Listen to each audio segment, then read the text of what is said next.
आवाज़ नहीं आती, आप ही की आएगी बस।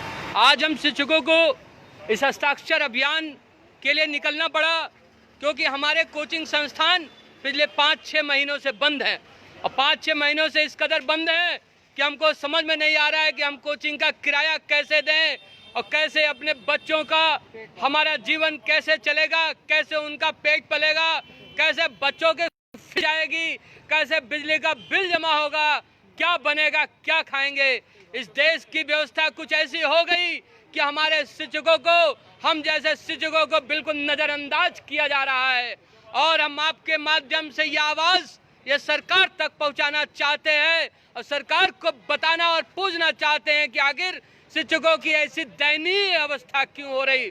मुझे याद है पुरातन काल कि जिस समय राजा महाराजा अपनी गद्दी को छोड़कर गुरु वशिष्ठ और वेद व्यास के लिए अपनी गद्दी को छोड़ दिया करते थे और गुरुओं के लिए अपनी गद्दी छोड़ दिया करते थे, लेकिन आज ऐसी अव्यवस्था हमारे समाज में स्थापित हो रही है कि आपके गुरुओं को नजरअंदाज किया जा रहा है। हमारे अध्यक्ष बादल चोपड़ा जी हमारे साथ उपस्थित हैं।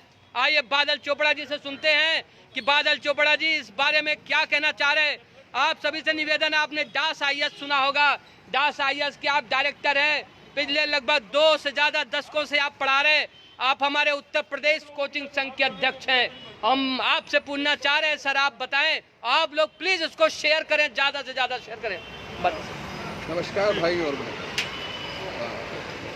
विगत 5 महीनों से जिस प्रकार से हमारे कोचिंग संस्थान बंद हैं और हम लोग एक सामाजिक व आर्थिक तथा मानसिक दौर से गुजर रहे हैं। हम शिक्षक, आप समझ सकते हैं कि वही प्राइवेट शिक्षक जो सरकार की से किसी भी प्रकार की नौकरी नहीं मांगते हैं। हम क्या करते हैं, हम आत्मनिर्भर हैं। आज सरकार आत्मनिर्भर का नारा दे रही है, परंतु देखा जाए तो हम प्राइवेट शिक्षक, हम कोचिंग संचालक पिछले कई दशकों से आत्मनिर्भर की परिभाषा को गढ़ रहे हैं। हम अपने आप भी आत्मनिर्भर हैं, उसके साथ साथ अपने संस्थान में अनेक लोगों को रोजगार देते हैं।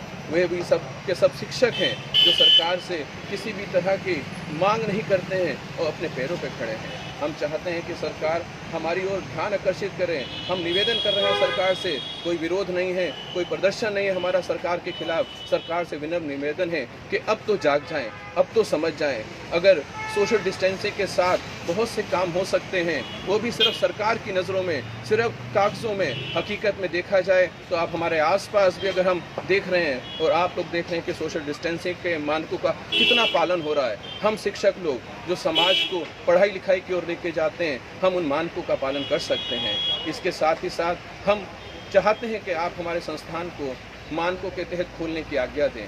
हम जो है वो बाज़ार से बेहतर व्यवस्था कर सकते हैं, एक टैक्सी के अंदर जो भीड़ है उससे बेहतर व्यवस्था कर सकते हैं, हम दुकानों पे जो भीड़ है उससे बेहतर व्यवस्था करते हैं। एक बार हमारी तरफ ध्यान जरूर आकर्षित किया जाए। इसके साथ ही मैं अपनी बात को पूरे के पूरे प्रदेश और अपने स्टूडेंट सभी से कहना चाहता हूँ कि इस हमारी इस दिक्कत को समझें, हमारी परेशानी को समझें और हमारा साथ दें।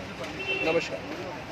देखिए हमारे साथ में कोशिका एकेडमी के डायरेक्टर श्री मयूर टंडन जी हैं जो कि काफ़ी सीनियर हैं, वो भी हमारे साथ में उपस्थित हैं और हम मयूर सर से थोड़ी सी बात जानना चाहेंगे कि सर आपका क्या मानना है जिस तरह से सरकार कर रही है।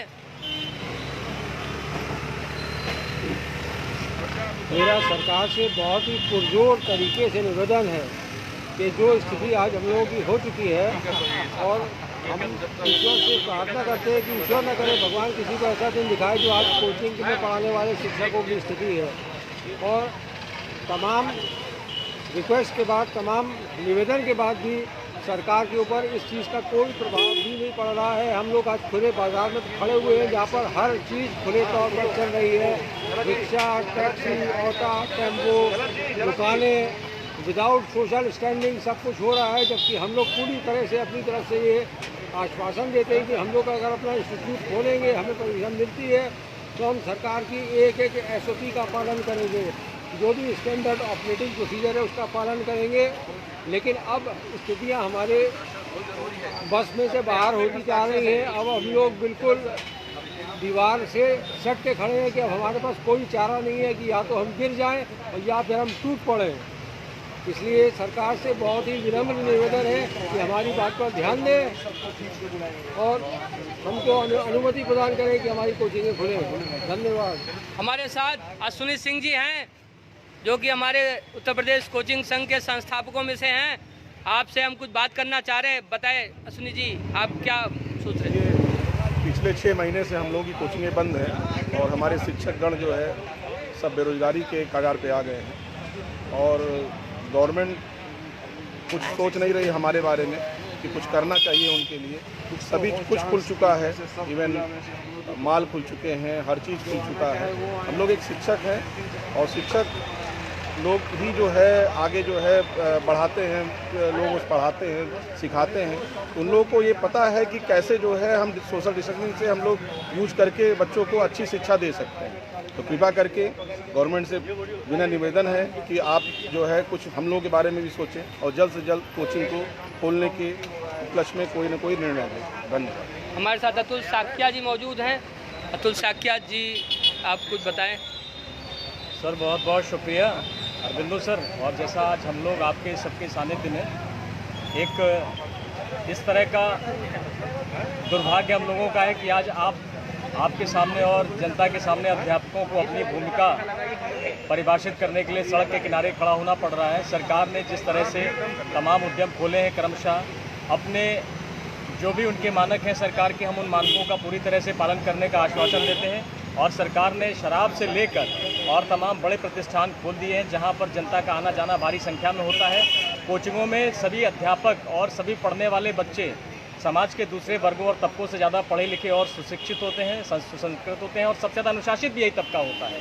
तो हमें ऐसा सरकार को कहने की ज़रूरत नहीं है कि सरकार के गाइडलाइन का पालन हम उनसे भी ज़्यादा अच्छे तरीके से करेंगे, क्योंकि हम ही वो लोग हैं जो सरकार की नीतियों में फिल इन द ब्लैंक्स का काम करते हैं और माइक्रो पॉलिसी का भी फिल इन द ब्लैंक्स का काम करते हैं और पॉलिसी फॉर्मुलेशन का भी काम हम ही सब लोग करते हैं। तो इसलिए सरकार से मेरी पुरजोर अपील है कि जो असंगठित क्षेत्र के कोचिंग संघ के और प्राइवेट ट्यूशन्स के टीचर आज भुखमरी के कगार पर खड़े हैं, अगर उनकी न सोचें तो उन पर आश्रित उनके छोटे छोटे बच्चों और नौनिहालों की तो सोचें।